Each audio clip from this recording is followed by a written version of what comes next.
siang teman-teman semua. Baik, kami sebelum membuka firman Tuhan, kami minta pertolongan kepada Tuhan. Tuhan, terima kasih Engkaulah menjadikan langit dan bumi dan segala isinya, dan kami pada saat ini juga kami mau memulai firman Tuhan. Sebelumnya kami datang kepadamu, Engkau datang jauhkan segala, dan Engkau kasih akal budimu kepada kami agar kami memulai dengan baik. Haleluya, amin.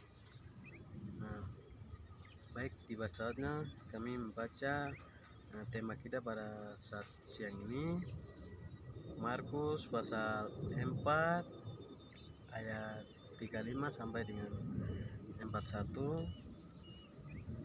Judul atau perikop, angin ribut diredakan. Pada hari itu, waktu hari sudah petang, Yesus berkata kepada mereka, "Marilah kita bertolak ke seberang."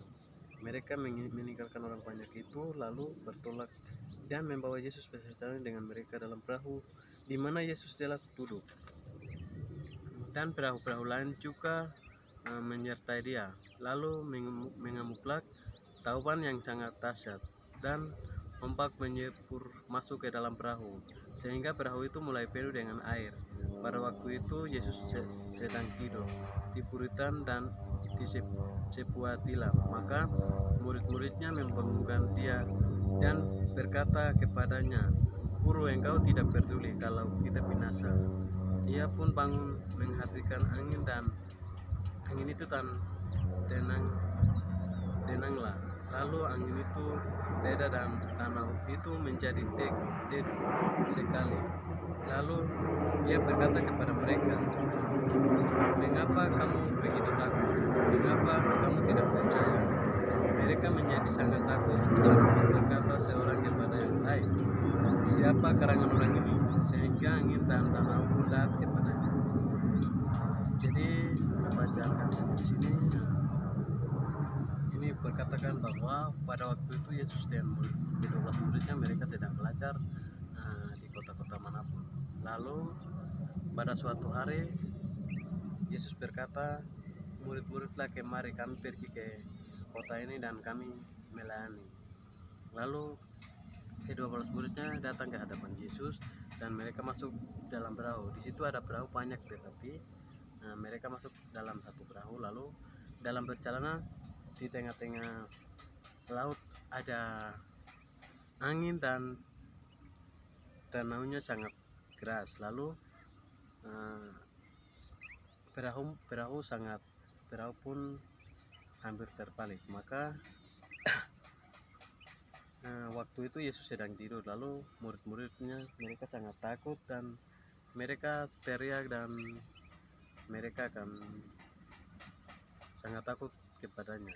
Lalu murid-murid katakan kepada Yesus, "Guru, mengapa engkau meninggalkan kami kalau kita binasa?" Lalu Tuhan Yesus adalah bangun dan dia berkata, "Hentikanlah angin dan danau."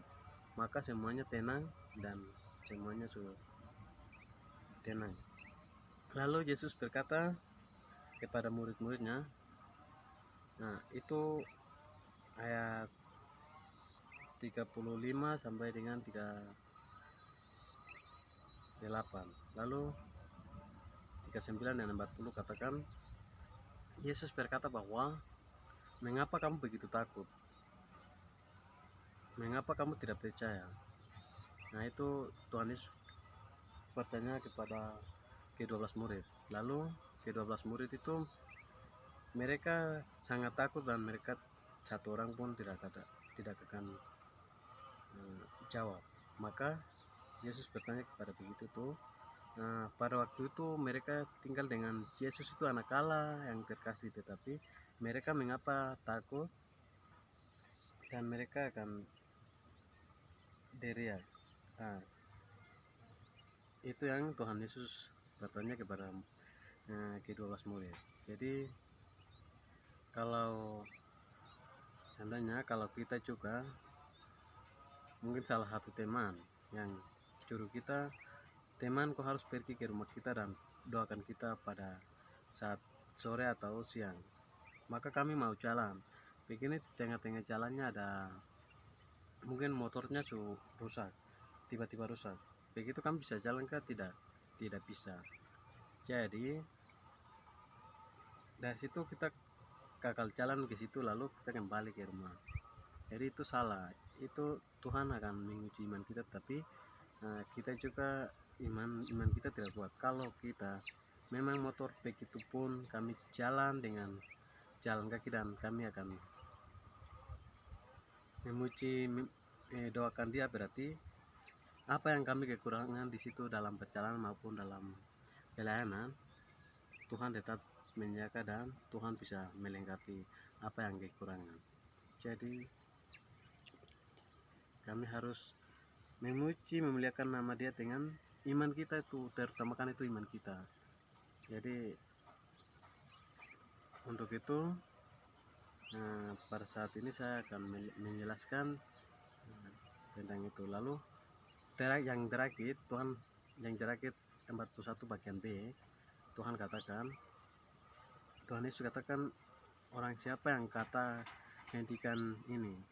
Itu pertanyaan kepada murid. Jadi itulah yang hentikan Tuhan yang katakan hentilah pada saat ini. Lalu mereka semuanya, angin maupun danau pun henti.